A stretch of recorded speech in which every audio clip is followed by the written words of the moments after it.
It's a homecoming for Jaden Young, and he brings the type of experienced depth that most teams don't have in this portal era. Critical role for the Tar Heels. This is Tyler Hansbrough, and you're listening to Locked On Tar Heels. You are Locked On Tar Heels, your daily podcast on the UNC Tar Heels. Part of the Locked On Podcast Network, your team every day. Hey there, what's up? It's Wednesday, September 17th, 2025. Welcome into the Locked On Tar Heels podcast, the only daily North Carolina show out there. I'm your host, Isaac Schade. You're joining me at the place to get your Tar Heels content every single day. It's all part of the Locked On Podcast Network. Thanks so much for making us your first listener watch to get your Wednesday going the right way. This episode is brought to you by FanDuel. Right now, new customers can bet just $5, and if that bet wins, you're going to get $300 back in bonus bets to use all across the app. Download it today. Want to welcome in all the everydayers, all the great members of the Locked On Tar Heels Discord. We'd love to see you in there, gang. That link's in the show notes, and our Locked On Tar Heels insiders as well. Would love for you to come join us there, go deeper with the show. Coming up today, it is the next installment of our roster preview series. We've hit all the freshmen. We've hit the sophomores. We've done 3 of the juniors, Kyan Evans, Henri Veesaar, and Jarin Stevenson. And today, we move on to Jaydon Young. To help me do that is our good buddy, Josh Marlow, the host of the Four Corners podcast, Heel Tough blog. Him and Pagnotta holding it down. They are dudes. We love them. Make sure you go check out all their great work. You can follow Josh on the social media machine at HTB_Yash to make it a soft J, if I can do that today, Marlo. As we get into Jaydon Young, we're talking storyline, scouting report, his floor, his ceiling, what to work on in the lead up to the season, and over, under, bold predictions, and so much more. That said, Marlo, if you would be so kind, would you hit us with the Jaydon Young bioblast? Let's go ahead and jump right into it. Mr. Isaac Schade, his name, as you could imagine, well, it's Jaydon Young. He hails from Goldsboro, North Carolina, having played his high school basketball at Greensboro Day, where he won a state championship his senior season of high school hoops. He is entering his junior year of college basketball. He previously played at the ACC level at Virginia Tech. He is a guard. The jersey number is number 4. I will not express my thoughts about him wearing that number. He stands at 6 foot. At 6'4", he weighs 200 pounds, and I'm kind of jealous of this man because he is not an active Twitter user. He does not have an active Twitter account. I wonder how much better my life would be if I didn't have to live on Twitter. But he is on Instagram, and that handle is Jaydon3, and that is with 3 A's and 2 N's, and then the number 3 at the end. So a very fun, a very creative name, but one that's going to be hard to find if you're trying to search for him on Instagram. Okay, so Marlo, I'm with you. How he is not part of the cesspool that I have to live my life, that you have to live your life in, that people call X, because I don't know, that's what it's called now. But Instagram, Jaydon3. I'm with you. The creativity is intriguing to me, but you don't know necessarily who that is or what it spells until you phonetically say it. So I like a 6.5 out of 1 to 10. Where are you at? Yeah, I think I was going to go a 5 just because the 3 A's and the 2 N's could get confusing. Just stay consistent. Give me 3 A's and 3 N's or 2 A's and 2 N's. More importantly, I hope whenever he's making big shots for the Tar Heels, that's how Jones Angel is saying his name on the radio broadcast, and the PA guy is saying his name, Jaydon Young. I hope that's what is being broadcasted when he's making big shots this year for Hubert Davis. You know what? Maybe he's speaking it into existence. Like, this is how, like, Jones, this is how it needs to look phonetically on your play call sheet there, so we can go with that. All right, Marlo, one of my favorite things that Carolina does is puts players' full names on their full bios on the roster. So I need you to guess Jaydon Young's middle name. I've got the first letter for you if you want a hint. Okay, yeah, give me the first letter. It is an A. Not just 1 A, not 3 A's, by the way. Is it Anthony? It is not Anthony, but it is another common A name. The only one I could think would either be, I guess, Alex or Alexander. It is one of those two, and it is the full one, the big one. Jaden Alexander Young, my man, you got it in 2 guesses, like a boss, Marlow. The other thing I love, if I was reading an interview with him back when he was at Virginia Tech, and one of the things he said is that he's a good singer. We need to hear. I need bars from Jaden Young.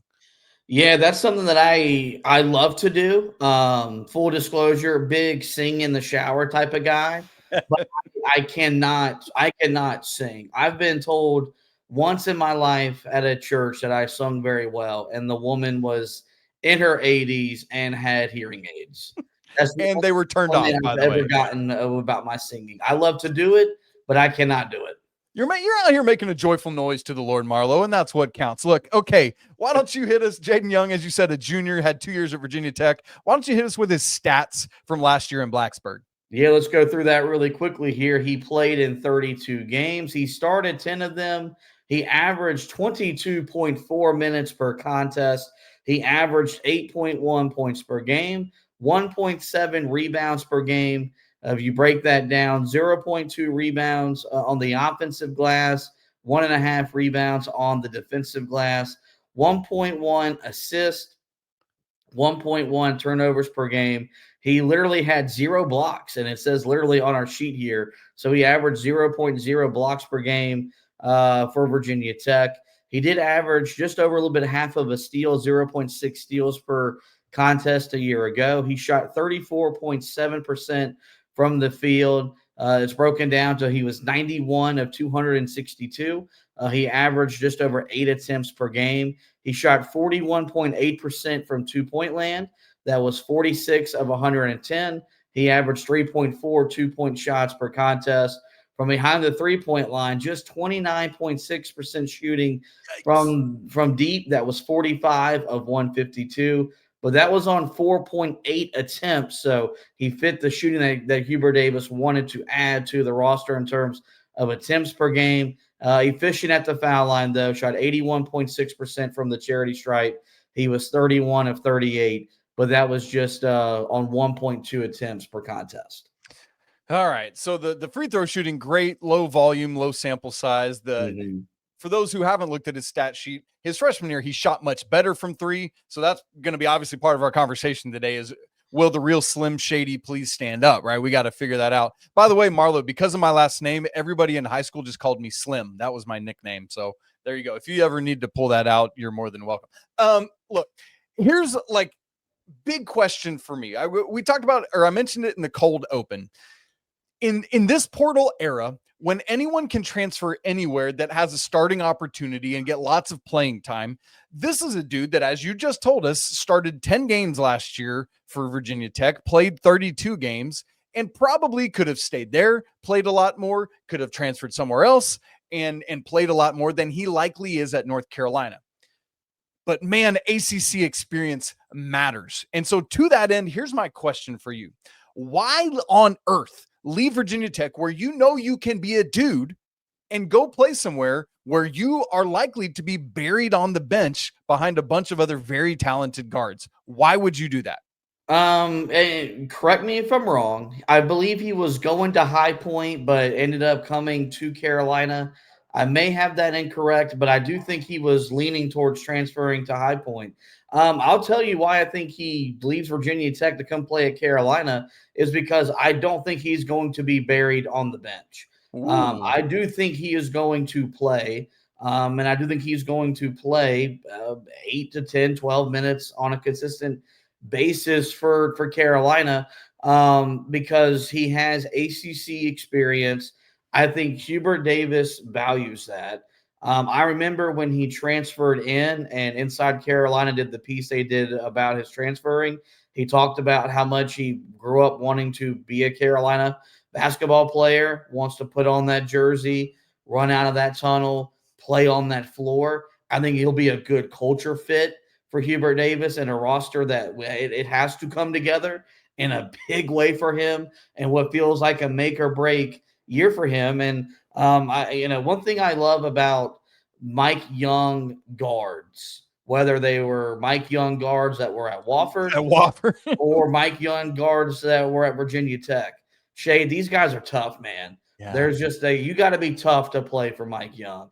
I think he'll bring a toughness that Hubert Davis and this coaching staff will appreciate, and something that he'll bring to the roster in that backcourt. So I think that's why, is that I think he looked at it and said, yeah, I could maybe go start at High Point and play 28, 30, 32 minutes a night, and maybe win and maybe go to the tournament. Or I could, which they did last year. I could go to Carolina, play for my dream school, have a lesser role, but impact winning on a bigger scale. And so I think that's why he's here, and it's why I'm probably higher on him than most people. When you look at his stats and they ask, why did Carolina bring in a guy that shot 30% from three? I think he's a better player than those stats would suggest from a year ago. And man, I tell you, Marlow, in this day and age where things are so much more transactional than relational in terms of picking a landing spot, I can't tell you how refreshing this is for me. Somebody who is willing to humble himself to be part of something bigger than himself, man, that's the kind of thing that changes the dynamics of a team in a major way, even if they are not the leading scorer or the most talented or whatever it is. This is something that makes a team different. At a similar level, how big a deal do you think, you talked about dream school, you talked about earlier, he's from Goldsboro. How much a factor is his homecoming of coming back to play for the school that he loves so much? I mean, I think, yes, and I mean, always. Let me clarify my question. I don't mean that in terms of him choosing North Carolina. I mean in terms of his success and the team's success. Yeah, I mean, I do think, as every player knows, when you sign that letter of intent, whether it's at a high school, the transfer portal, or you're an overseas player, there is an inherent pressure that comes with playing here. You're under the microscope. You're on the biggest stage. But I think for someone like him that grew up wanting to play there, that might bring out the best in his abilities, because I think it'll make it easy. How many times have we been on the wrong side of that? Right. I think it'll make it easier for him to, do that extra work in the weight room, to be in better shape. I think it'll make it easier for him to dive on the floor for that loose ball, run back and, take a charge on defense, do all the little things, because I think he'll have a greater appreciation for playing here than maybe someone who didn't grow up in Goldsboro and is just here because the NIL money made the most sense. And I look at him and I look at the culture that Hubert Davis has failed to establish in his 4 years. And I think Jaydon Young is going to be if this thing clicks, I think he'll be a guy that is he in the box score and the stat sheet in a big way every single night? No. But if you listen to this head coach talk, he'll talk about him from a culture standpoint and what he brings as much on the court and off the court, because I think as much as any guy on this roster, he'll have a greater appreciation for getting to be a Tar Heel. And that matters to our head coach. He wants guys that are going to be 2 feet in. He does not want them to be a pit stop. He wants you to be involved. And I think Jaden Young is going to be involved in the Carolina community. And I think that does lend to success on the basketball court. That's very well said. We want to turn our attention to a scouting report on Jaden Young, his strengths, his weaknesses. I also want to ask Marlow, before we get into that, about his hot streak at the end of last year for Virginia Tech. Is that something that is repeatable or that he can carry on, or was it just a flash in the pan at the end of last year? All that and more coming up in just a second.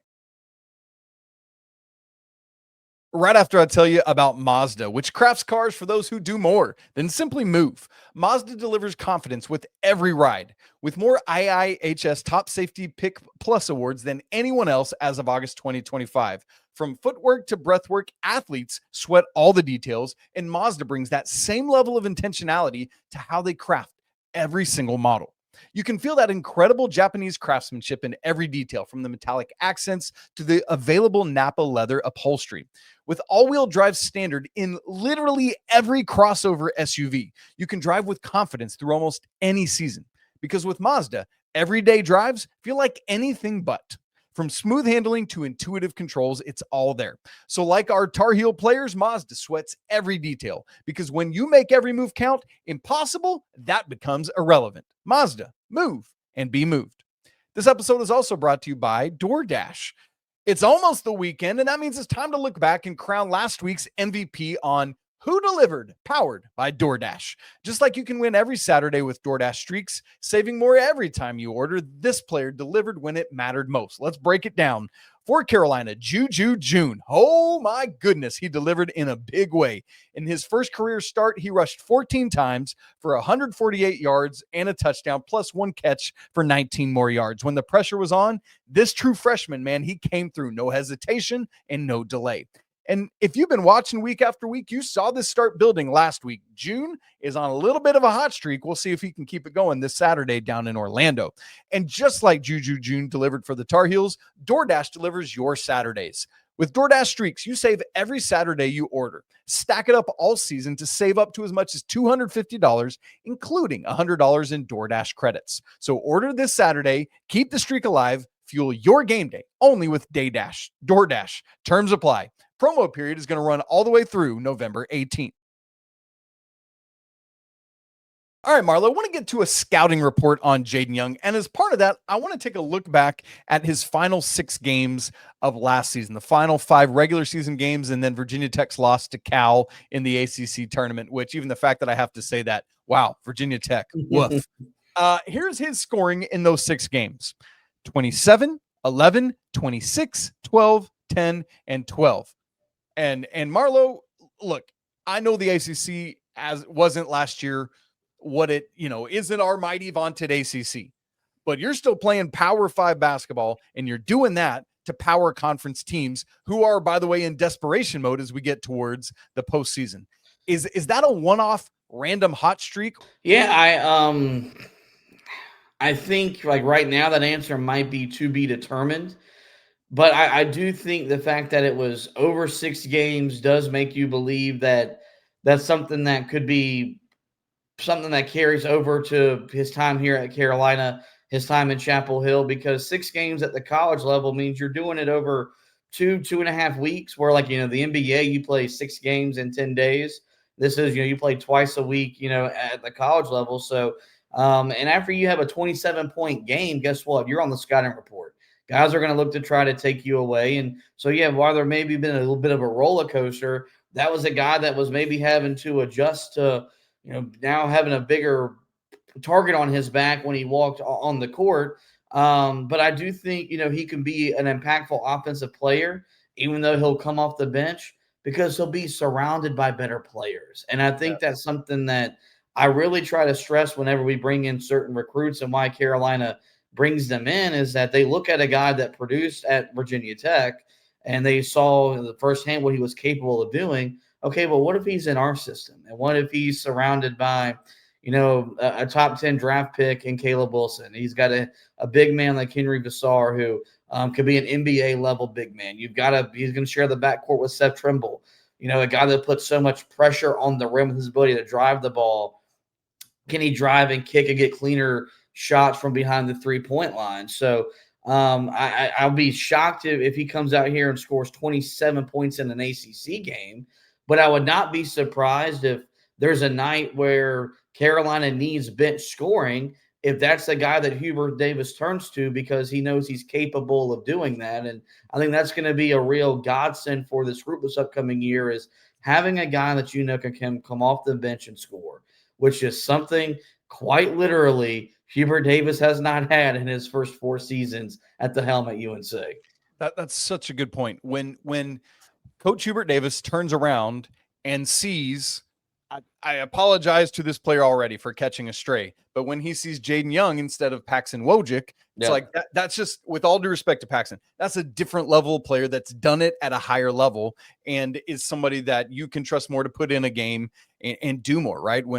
That's just the reality of where things are at with him. And you bring up another good point in there, Marlo, is that to just look at the box score is not enough. And that's why it's so important, especially in this portal era, to be able to accurately and appropriately evaluate talent, removing them from their context, right? Like, who are you as a player? You're measurable, sure, but like, if I can remove you from the context of Blacksburg, set you up and put you down in our context, does that translate?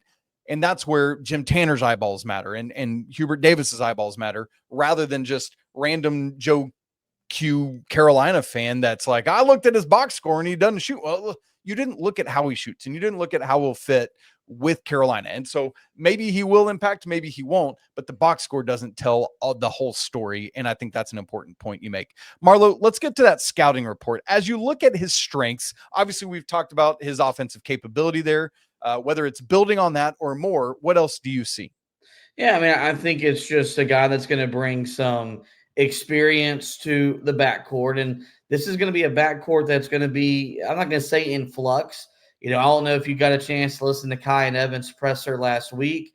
My man sounds very confident that he said, I play point guard. I was brought here to play point guard, so I'm going to play point guard and play it at a high level. But there is going to be some bumps in the road, I think, for him. And I think the real benefit to Jaden Young and the addition that he brings to the roster is, as opposed from going from an incoming transfer that's got to make the jump from mid-major to power conference level basketball, is instead of going from that guy to a freshman, you've got a guy that has ACC experience, which I think is probably the biggest reason why when he got into the portal, Carolina got interest, was because I don't think Hubert Davis wanted to have that kind of burden on whether it's Derek Dixon or Isaiah Dennis. I don't think he wants to burden that with their first year. Now you have a buffer of, it's just a guy that won't be phased when they go to Cameron, won't be phased when they play in some of the environments, because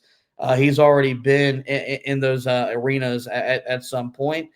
So I think that's going to be a benefit. And then I do think that, it's just someone that, can shoot the three-point shot.